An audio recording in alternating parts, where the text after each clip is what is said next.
G'day and welcome to another episode of the Footy Form Guide podcast. I'm, of course, your host, Walley, joined, as always, by my good mate, Harro. Harro, how you going, mate? Very good, Wally. We're into round 17 and that has flown by. Just to think, how quickly has it gone, mate? It's crazy. Unbelievable. It's absolute madness. We are truly into the business end of the season now. There's no more building. There's no more extra training loads, maybe if you're Freo because you can afford it. Now it is all about full steam ahead to the finals, securing your top 4 or your top 6 or your wild card spot, Harro, which is going to add, look, as silly as we all thought it was, it's going to add some excitement now and bring a lot more teams into it, including your baggers, Harro, who are absolutely flying. But we'll get into all of that. Look, we'll start where we always start, the good and the bad of the week. A lot of highlights on the weekend. Talk us through some of them.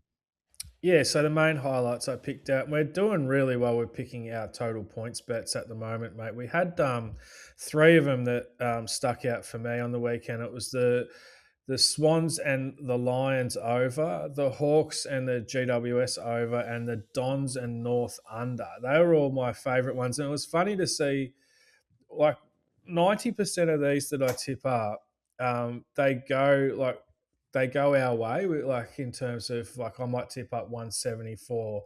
By the time the game starts, it's 168, something like that. Like, the market normally moves in our direction. It was funny with these ones on the weekend. They moved our way and then they went against us the other way. Yeah. And quite a few of them actually started, you could have got a better line if you waited right up to the bounce. And the opportunity was there to kind of, if you were still keen on it, and I was, you can almost like double dip and have a little bit more because nothing really changed. The market was just all over the place. So I found that really interesting. And so I'm going with them as my main highlights. There were plenty of player bets that were good too, but making a point of those ones. Good stuff. And what didn't go our way on the weekend? Well, the Crows just didn't show up for us on the weekend, Wally. Unbelievable. They were looking like, one of the form teams in the comp, and then they lose to Port Adelaide, who are, they're down the bottom, and didn't just lose. They lost by, I think, 16 scoring shots, Wally. So I'm not too sure what happened there. They had a bit of a shocker, and so that was our main low light, mate. Do you know what? That was a low light for footy because after the first showdown this year and how exciting that last quarter was, and Adelaide has won, I think it was 5 of the last 6 of the last 7 showdowns. So Port Adelaide step up, which we need them to. If Adelaide had have turned up, imagine the game we would have gotten. If both teams turned up to that, it would have been a classic. Shit, disappointing. Anyway, as you know, Harro, it's one of my favorite games of the year, the showdown, and that was just an absolute disappointment. All right. We're going to get straight in. We're going to skip the selection table this week. I've shelved it for a week, Harro. I'm going to focus on some questions from our punters. I did enjoy this, Harro, though, when you put out, like, we're talking about the thoughts on Wiedering and what the trade value is. Do you know what I've realised? Everything I read about Wiedering trade value, and people go, that's bullshit, that's bullshit. If they don't mention their stance, I don't know what is and isn't, because for a guy that's been a top 3 or 4 defender for the last 5 years or even longer, I actually don't know where he's at the moment, and I don't know what a good trade for him is, because I don't know if he just needs to freshen up or if he's now coming off the end of it and we're not going to see the same player we've seen. So I think he's worth a punt, but I just don't know if you're giving something big up for him. So it's going to be fascinating. That's right, I use the F word, to see what happens in the off-season with him. Yeah, no, I only put that out there because I'm just a little bit dubious to whether he's actually injured or not, because their form's so good. Like, why make a change? Like Dean and Dirksen, they seem to be just teaming up really well. And so perhaps Wiedering's just he's just having a little holiday. And I don't follow a lot of footy media, but there is one other channel I follow, and he's a funny Carlton dude. His name's Bucky from the Blue. What's he call his show? Blue Heaven. Anyway, he goes to training and stuff, and does these little training reports. And he said that Wiedering hasn't been there for the last 2 weeks. Like, normally, if you're injured, you're there rehabbing or doing whatever. But he hasn't been there. So I'm just wondering if they're trying to So if they came out and said he's dropped, maybe it affects his trade value. And they might be thinking, look, we've got Dean. This Dirksen looks good. They've also got this Harry O'Farrell. Maybe we can get something good for Wiedering, and we're playing better without him anyway. And Wiedering also might be in the mindset of going, do you know what? I've given everything to this club for a long period of time. He's now the perfect sort of defender to go to a team. Like Western Bulldogs would be such a good home for him. The rest of the team looks like a win-now team. They are crying out for a key defender. He'd be the main man. He could go into the leadership group, do all of that. Instead, they're so like tunnel visioned into Butters, and they refuse to address their biggest issue. But True. I don't know. Well, time will tell, Harro, on that.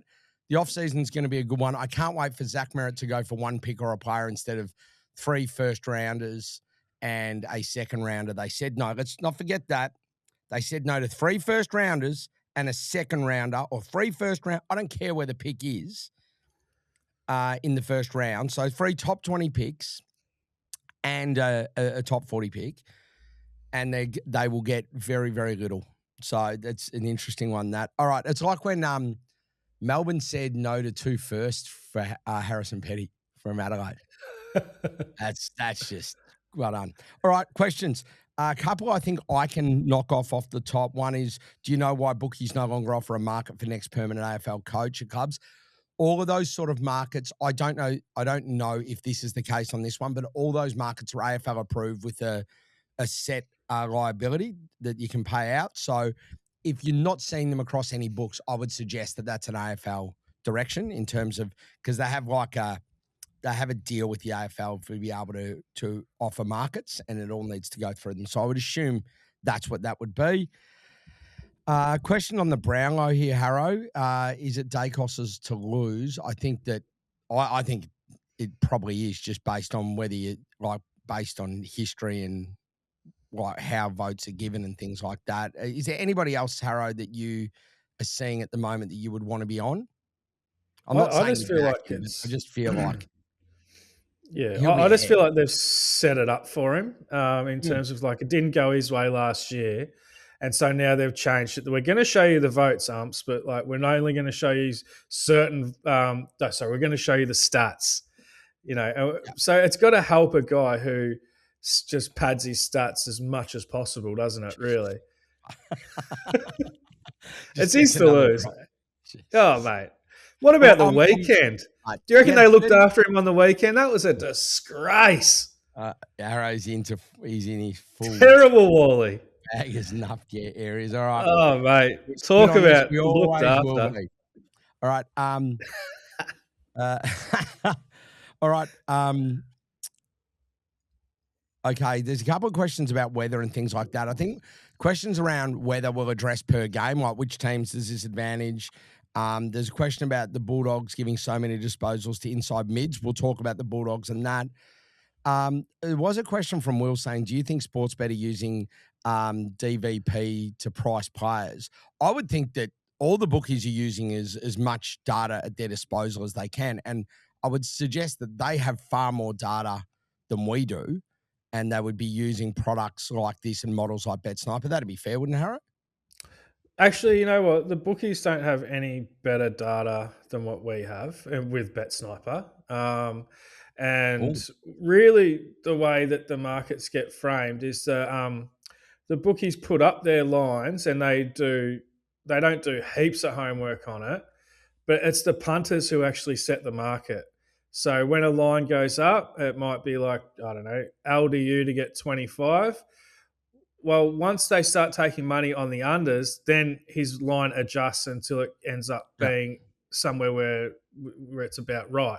And the punters are the ones using the DVP stuff and correcting the market. So, like, the bookies, you got to think about it. Like, you're one dude sitting at a desk, and you might have like 6 hours to frame up, 200 players or something like that. You're not sitting there doing 20 minutes work on each player. You're having a look at where his line was last week. You're seeing how he went the week, how he went last week. You're bumping it up, maybe 1 or 2 up or down, and then you're letting the market come in, letting the money decide where it goes from there. Do you reckon, Harro, that I reckon that's changed a bit. I know with horse racing, it's definitely has. I reckon that a lot more work went into markets sort of 10 years ago manually, and I think there's a lot more model stuff now from what I've seen. But Yeah. I will sort of ask a side question now. Do we think that there is a blanket thing done, though, where we have seen, okay, this team is playing a team that allow high disposal, like a Collingwood or a Melbourne, so all the lines go up? Is there a bit of that? Do we see that, though? Well, one thing I do, Wally, this is a bit of a trade secret, but before every game, I go through and I total up the amount of disposals that the bookies have got a certain team on for, right? And so I might work out that, for instance, I've got Melbourne having 375 disposals, or roughly something like that. Yep. And then I'll total up the lines for every player, and it might come to, the bookies have got Melbourne having 355. So I'm like, there is a bit of value on the over here once I've done that equation. And quite often, there is a bit of a discrepancy. But I must say, they're definitely getting better. Yep. Yeah, year on year, they're getting closer to the mark, and probably with the help of these tools like Bet Sniper and stuff out there, it's probably is giving the bookies more sort of information to play with. Yeah. There you go. All right, let's get stuck into the footy, mate. We've got Thursday. We've got a doubleheader Friday. Just the two on the Sunday. Anyway, so we'll start with Geelong v Brisbane. Geelong is $1.48 at home. Brisbane's $2.67. The line's 13.5 here. This is what we haven't really. This is what we need from Brisbane now, where they have that win. They really stamp their authority, and then they just lose one. That's sort of been their year. They've always just been in contact with that top 4, top 6, around about, but we just, no. 2 steps forward, 1 step back all year. The question is, can they go down to the Cattery and get the Chockies, Harro? Well, they can, but I don't know if they will. I mean, I think I mentioned recently that I've banned myself from betting on Geelong versus Lions games. It's because it's like, I think, the last 5 have all gone to the underdog, and they've all actually they've alternated winner. So things would tell you here that like Brisbane are the underdog and they lost the last one, so they'll be winning this one. But at the same time, I just don't believe in that type of thinking to be able to bet based on that. So I will be leaving that one alone. Look, forced to bet, I'd probably lean to the Lions getting a 14 or 13-point start, whatever it is now. But I'm not getting involved there. It's just 2 good teams, and with each time they play, it's a bit of a toss-up who's going to win. The total points is an interesting one. I really want to be on the over because of the way the 2 teams make up. But just this time of year with the forecast, bit of weather around potentially. If it's not raining, there'll be a lot of dew probably. So I'm probably passing at this stage unless, the weather changes. Player-wise, Lachie Neale, his line's set really low there. So it's set as if Mullen is going to tag him. And Mullen did tag him last time, and he still got 28, and his line's 26.5. So there's 2 scenarios where he could go over that. Mullen could do a similar job to what he did on him last time, and he still goes over, or Mullen doesn't tag him, and he definitely goes over. So, I would guess the third scenario is that Mullen does a better job than he did last time, and he goes under. So, but I lean to the over there with Lachie Neale. Josh Dunkley, I've noticed he's hit a bit of form actually. He was sort of going a little bit average through the middle of the year and whatnot. But his last 2 weeks especially, I've noticed him looking much more like his old self and getting more of the ball. And he's got a great record against the Cats. You take out that grand final where he was injured, and he's got 22, 30, 30, and 26 against the Cats. And look, his line's just 21.5 here, so I'm happy to support him. Another guy who looks like he's found a bit of form now is Jasper Fletcher. Another guy who was struggling throughout the middle of the year, but his last 2 weeks he's looked a lot better, and he's getting, without what's his face, Sorko there, he's getting kick-ins now. He's had 21 both of the last 2 weeks. His line's 18.5.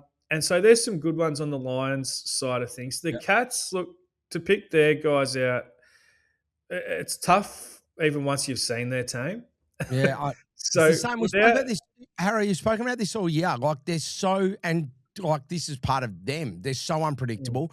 You don't know what's happening. They're always very cagey around injuries. And then they set up, and doesn't matter how you predict, you don't know who's going to play where and how they're going to go. I think traditionally Bailey Smith's just been the reliable to get his 30, but outside of that, it's so hard to pick.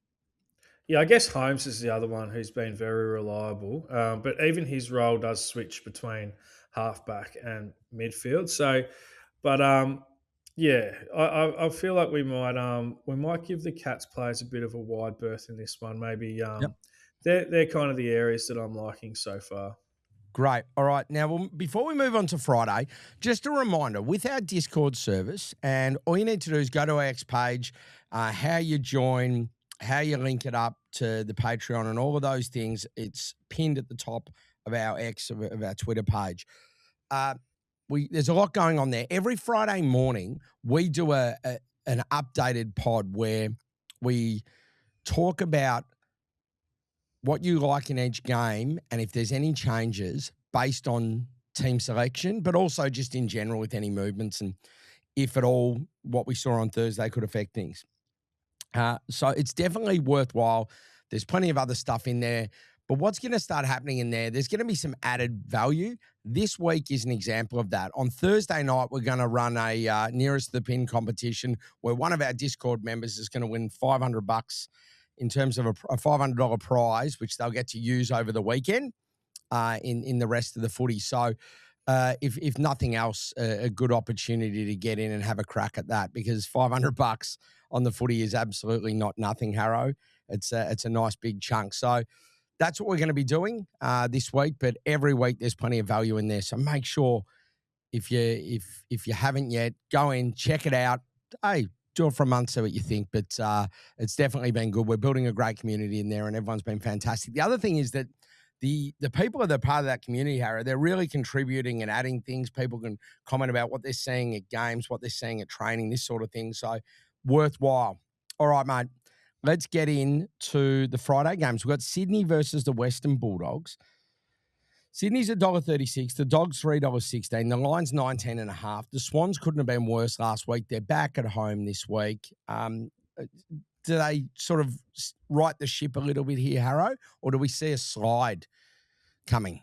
Don't know. Their form hasn't been good for a little while now. Even when they were winning, it was just like, and we noticed it against Port. They just got over the line against Port. St Kilda as well.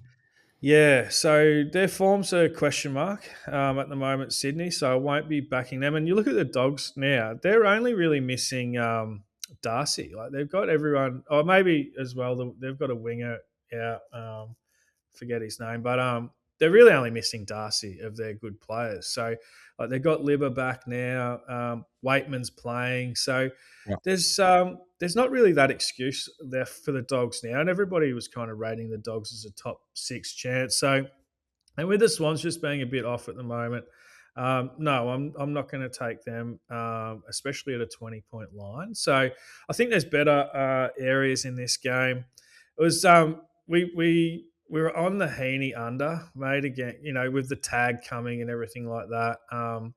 Last week, and I felt like Bart Simpson up on the whiteboard, writing lines: "Do not oppose Heaney again." Do not oppose Heaney again, because he's just too good. This guy, it's incredible, and he gets a good matchup here where we know the Dogs don't tag, and he's been racking up 30 like week in, week out. So I'm happy to back him in here to go like the other way. The other thing is the Dogs have been conceding the highest disposals in the AFL in the last 5 games.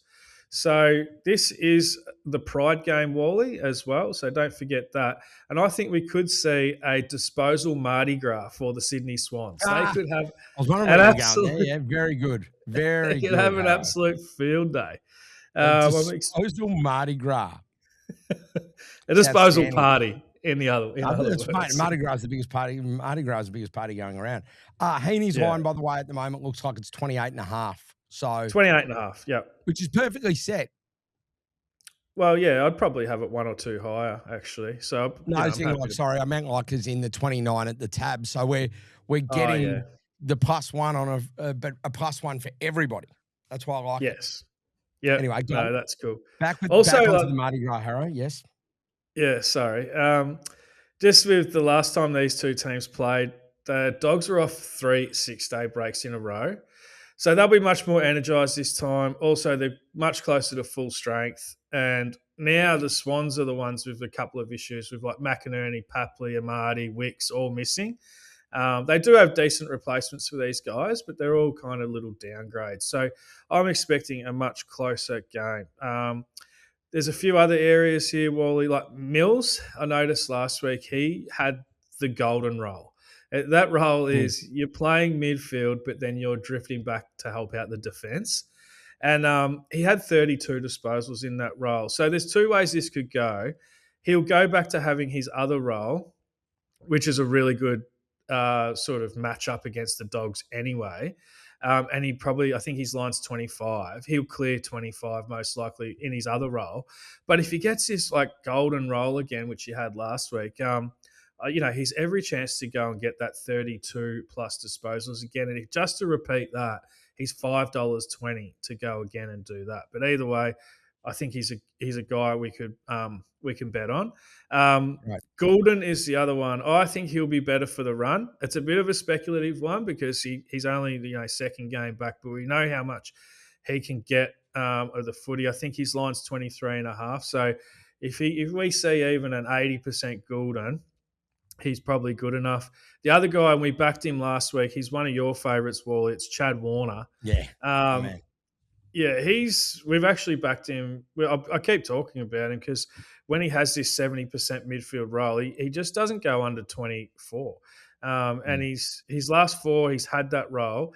His line's still 24, and he's hit 26 in all four of his last four games. So happy to play the Chad again, mate. Love that. Love that. All right. It was incredible. He was the best player on the ground last week in a big loss. It was just electric. All right, mate, we move on to the second Friday night game. We've got West Coast Adelaide, West Coast 460 at home. Adelaide need to make amends. They're $1.20. The line's 28.5, Harrow. Sorry, where are we? Oh, Adelaide. Sorry, I had the Hawks game in front of this one. No, West Coast Adelaide. It's hidden. No, That's what the AFL's done, Harrow. They've hidden it on a Friday night. They've hidden it from you. So there you go. But it's there. yeah. Some reason I had the Hawks game in front of that. Anyway, we'll move on. This one, mate, will be played in perfect conditions over in the West. And like from Adelaide's perspective, I always say like an outlier performance kind of needs to be forgiven. And to lose to Port by 16 scoring shots does look like a bit of an outlier performance. So as hard as it is to watch that and think maybe you can back him again the next week, that's the way I lean in this one. Their midfield was absolutely murdered, but they don't have a Butters and Horn Francis to worry about here, so they should be able to bounce back.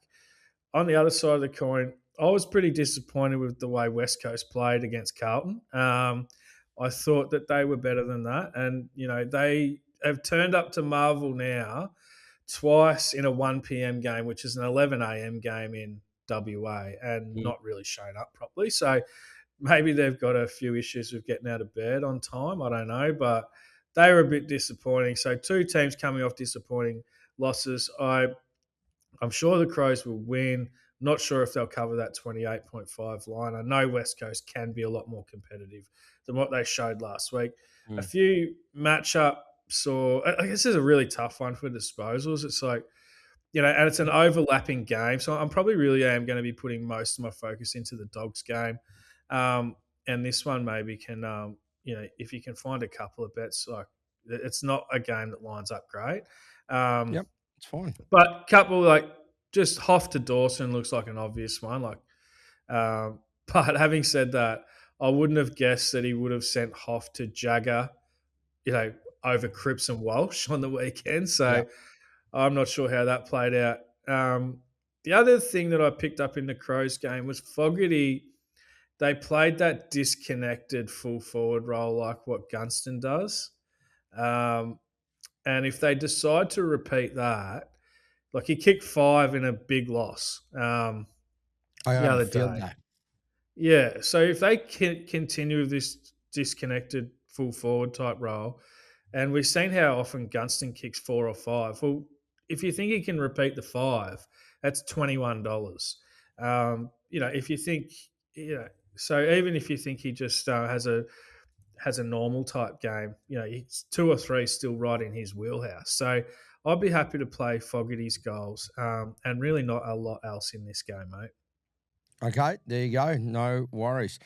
All right, Harro, next we head on to Hawthorn, Melbourne, down in Tassie. Hawks are $1.43. The D's are $2.85. The line's 15.5. Yeah, so this one, like, people think Tassie, it's going to be probably wet, cold, windy. Mate, every time a team plays down in Tassie, it's perfect conditions. Yep. And I expect the same here. It's like, I think the forecast is obviously cold, but just a really nice, crisp, sort of sunny winter's day.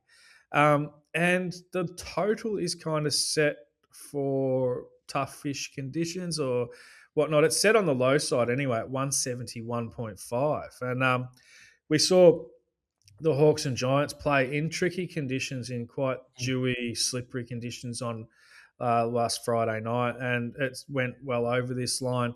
The Hawks this season are 11 over and 4 under at this line, and so are the D's. So you'd have to forgive the D's. They've gone under in their last 3 games, but one of them was wet. One of them was a fairly defensive game against Adelaide, and the other one was a defensive game against Collingwood. Now, Hawthorn don't really have these defensive games. No. They're always trying to score. And so, look, and the last meeting between these two sides made up at 201 points. So I'm happy to take on the low line here and go over 171.5. Love it. For the line, mate, I don't mind the D's getting a 15-point start here.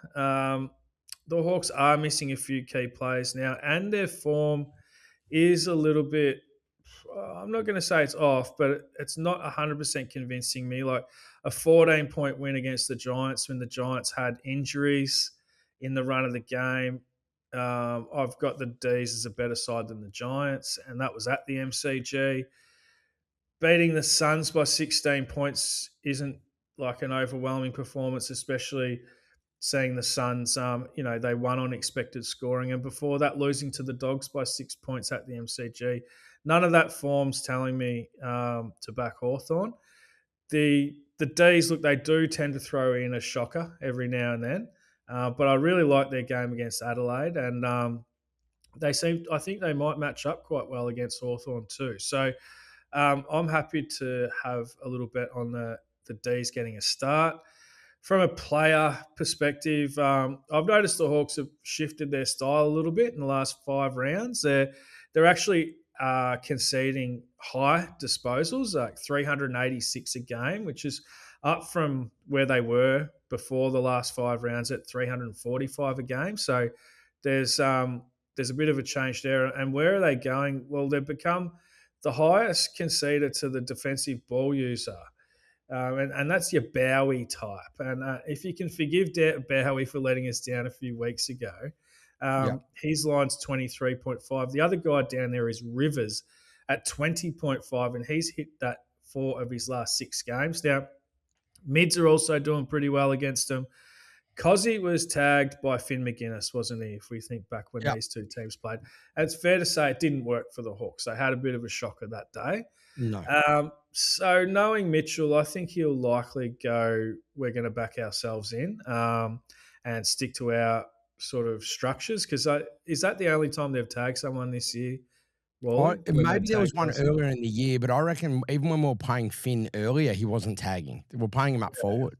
So they've had their worst performance for the year in a game where they used a tag. So I think that they'll drop it, and I think that Cozzy will get his 24 plus. It actually made me think when I looked at Cozzy, he's been tagged 10 times this year, Wally.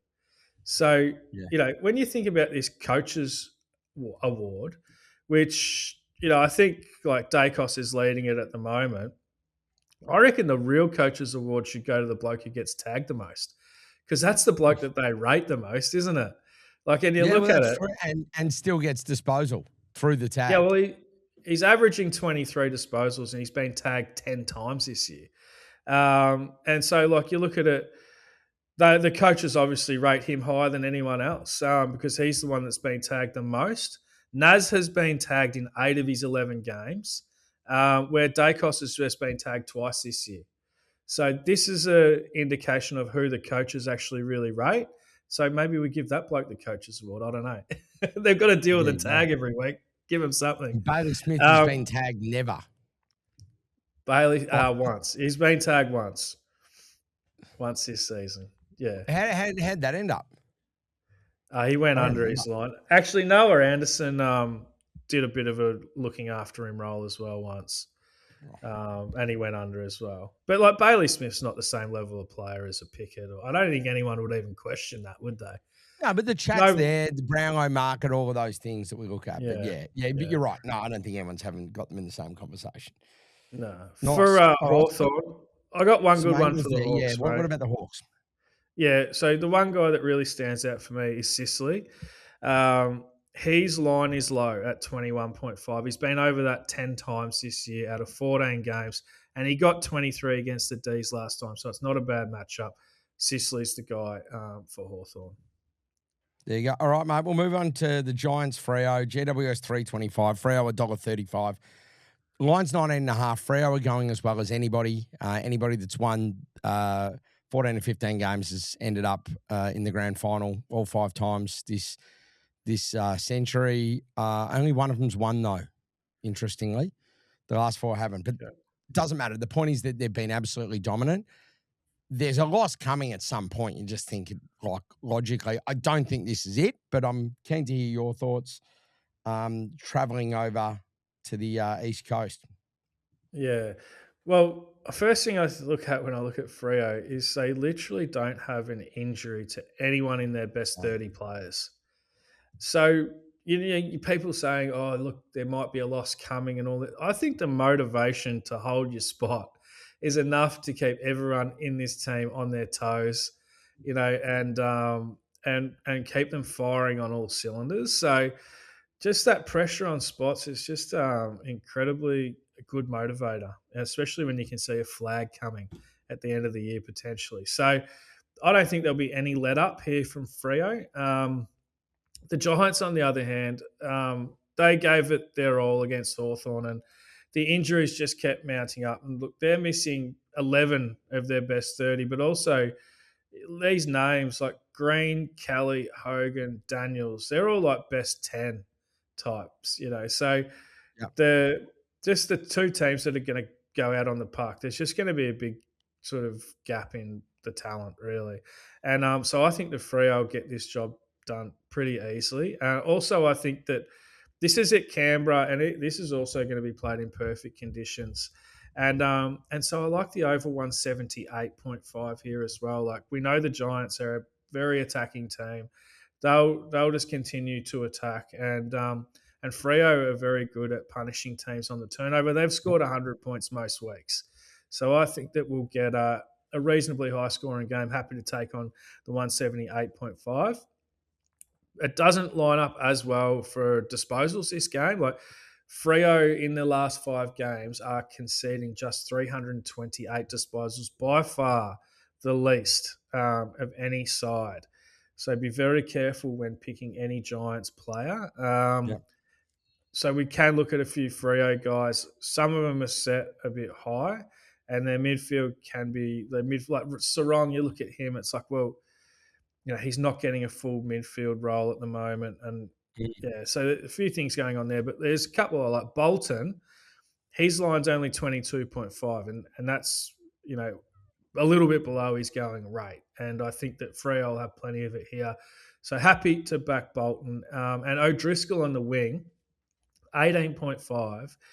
It's a big ground Monica. I think he'll enjoy that. And he's over that 4 of his last 5 games anyway, and they're all 22 plus. So happy to have a little play there, mate. No worries. All right, we move on to the next game on the Saturday. And we've got Gold Coast Collingwood, Gold Coast $1.62. The Pies are $2.31. The line's 8.5. If this was at the G, it'd be flipped around the other way and then some. So there's a big swing here to the home ground advantage. Collingwood haven't been overly impressive, but at least there've been some wins there, whereas Gold Coast are off a cliff. Yeah, I mean, you say that, but you got to look at who the two teams have played in the last month, and it's like they're just coming through completely different form lines altogether. And I watched the Pies Tigers game. I thought that scoreline was one of the most misleading scorelines you'll see. I think Collingwood got four of their first 5 goals from umpiring decisions, and like to be honest, most of them weren't really. They were pretty soft, if they were there at all. And both the coaches were asked about it after the game, and they're not really meant to talk about this sort of stuff. And I like the way Uze answered it. He said, "Well, I could tell Sam Grill was pretty upset with it, because I think his opponent got a couple of goals, Yep. But he said, I personally can't comment on it, but Sam Grill was upset with it. So that was interesting. And then they asked Fly, do you think you got the rub of the green early, especially with the umpiring and a few goals going your way? He refused to comment on it at all. He was a bit shy That's about weird. that. That's such an easy one to go, yeah, we probably did get the rub of the green, but the guys stuck on. We got the win. We're happy. Like, everyone saw it. You may as well just say, yeah, we got it. Like, it was obvious. Yeah. So anyway. So you equalise that, and then also Richmond are in full experimental mode at the moment. Like they're really trying to focus on scoring, and they gifted Collingwood about 5 goals from just blatant turnovers where they were trying to take on these kicks that just weren't there.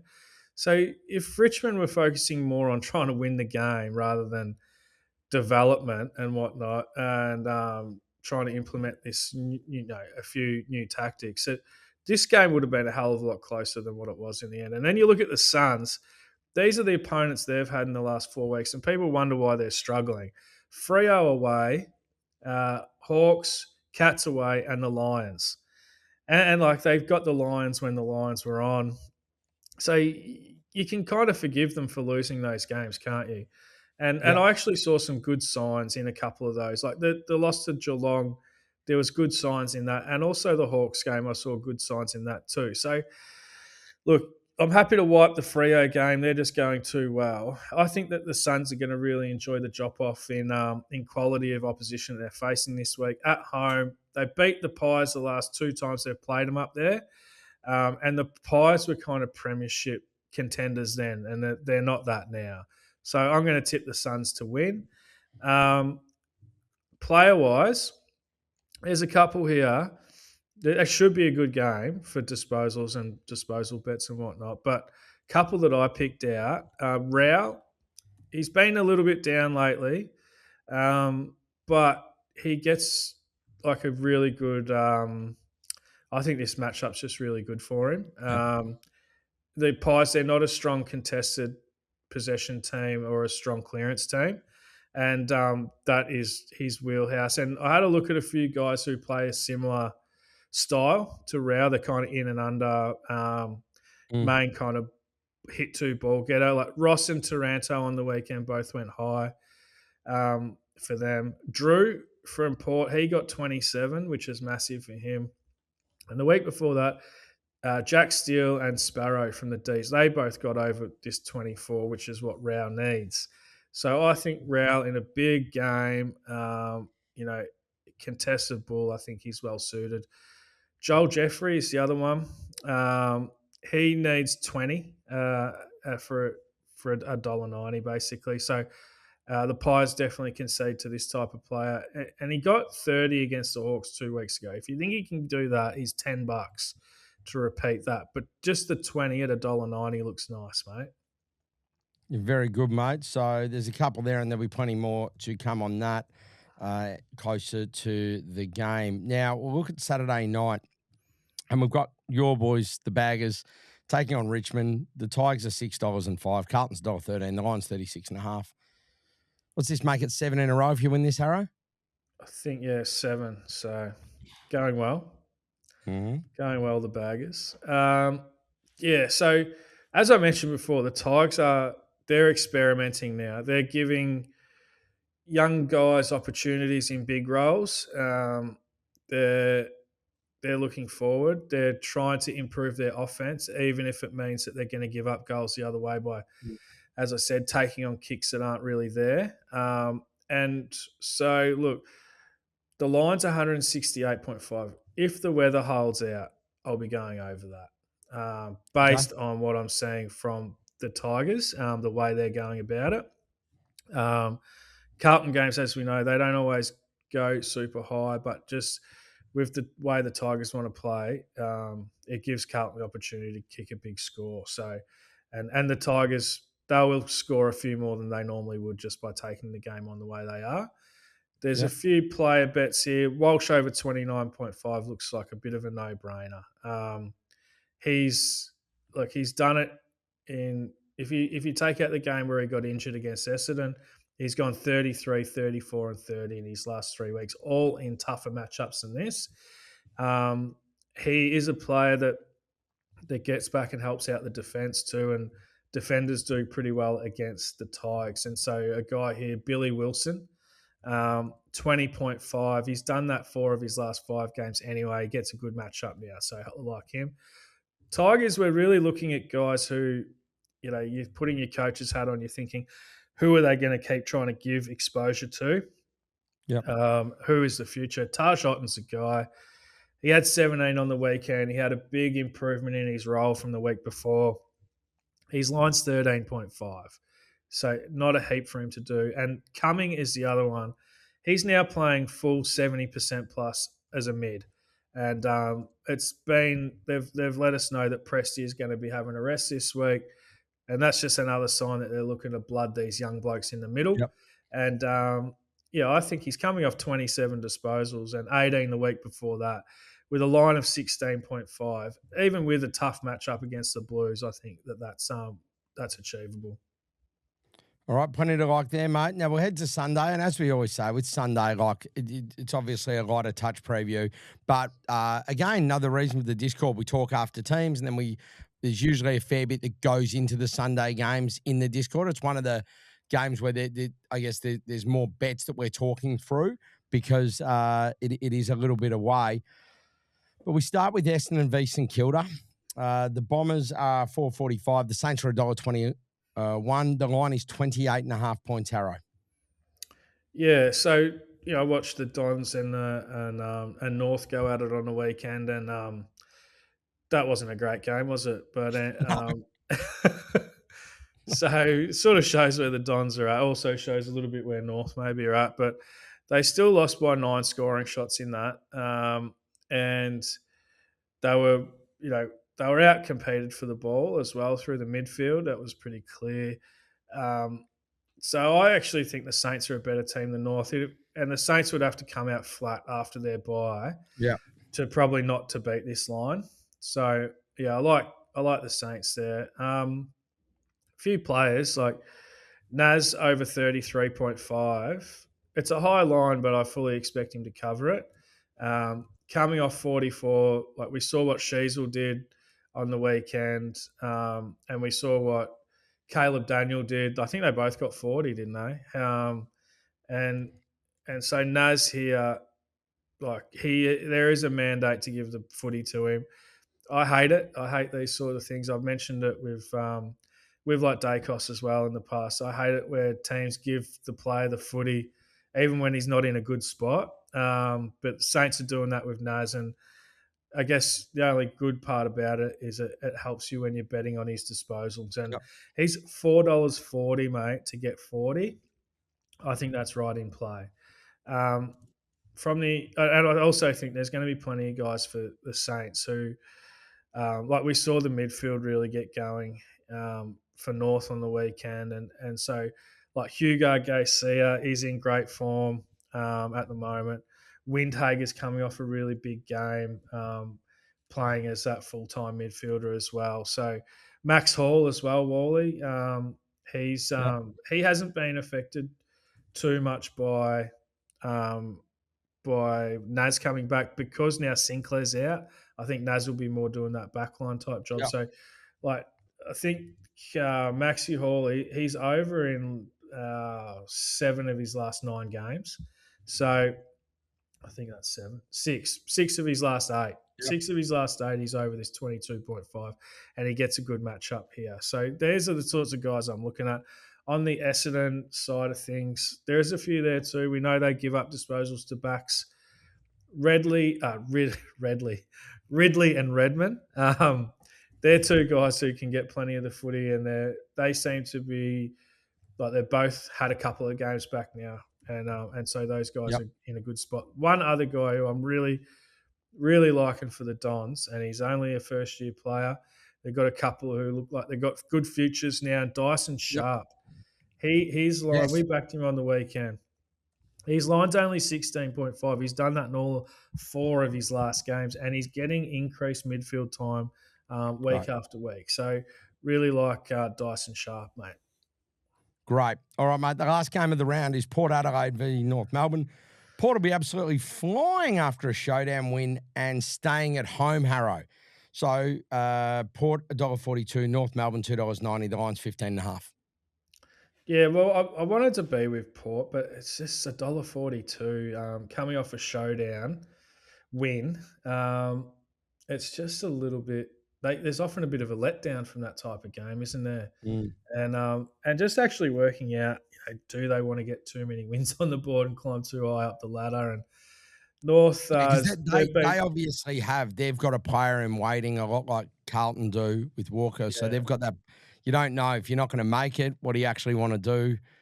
Like, yeah, it's an interesting one, Harro. yeah, and also with them, like you can, you're happy to win a showdown for your fans, you know. Mm. But I don't know. The one area I don't mind here is the under 172.5. We've seen all year Port be a good side for the under. And they get North now, who look like they're putting a lot of focus into slowing down the ball movement and scores going lower in their games, even if they are a bit inaccurate. Part of that is because they're getting so many numbers back behind the ball. It's creating tougher shots at goal and whatnot. So, and even with the high amount of scoring shots and the inaccuracy in the North v Dons game, the expected scoring was still just 163 points. So Yeah, that kind of proves my point there a little bit. So tough game on disposals, mate. My main focus here and the main bet here would be the under 172.5.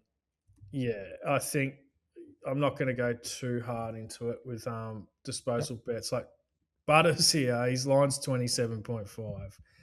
That is awfully low for a guy of his ability and the way he deals with the tag. But the tag's coming. So do you just leave it? Probably. exactly. Mate, Yeah. nothing wrong with that unders line. Having a good go at that. Maybe people want a ladder. Like it's the last game of the round. If you can find one Yeah. thing in there you like. But as I said, if you're in the Discord, we'll be talking more on Sunday morning about this game. You never know what might pop up post teams. Yeah, there was one I think that I like. And since North have changed this bit of style, they're not any longer really restrictive to defenders like they were. And Okay. so Darcy Byrne-Jones to get 20. I like that. I think that he gets a good matchup here. He does go Right. better when Farrell's not there. I'm not sure if Farrell's coming back or not, but there's one that I can pick out ahead of time. There Mate, you go. that I like. All right, Harrow, best bet of the round, mate. Who we got? Mate, I just find at the moment you're crazy if you're going to oppose Freo. And I think a 20-point margin for them to win by 20 points against the GWS side, who I think have fired all their ammo. And I expect Freo to just keep marching on and win that one by 20 plus. Very, very good. And, mate, I'll just say as sort of a best bet sort of B or 2.0, it sounded like you were pretty keen on Gold Coast as well because it's only an 8.5-point line. Is that fair? Yeah, I do like Gold Coast there. Yeah, I'm happy to. Yep. I'm definitely happy to be with Gold Coast, but I'm going to put Freo's the Fremantle one. as the best bet, and I'll just make sure that we've got the best line for that quickly. Yeah, 19.5 everywhere. So you shouldn't have any problems getting on the 19.5. Nice. All right, there you go, punters. It's been another episode of the Footy Form Guide podcast. Discord members, we will be speaking to you on Friday morning and in the chat. Everyone else, will see you next week. Have a great weekend. Enjoyed the first of the first weekend back of 9 full games, and we got that for the rest of the year, right through to the wild card weekend, Harro. Enjoy, mate. You've been great as always, and I'll see you next week. All the best. Imagine what you could be buying instead. For free and confidential support, call the number on the screen or visit the website.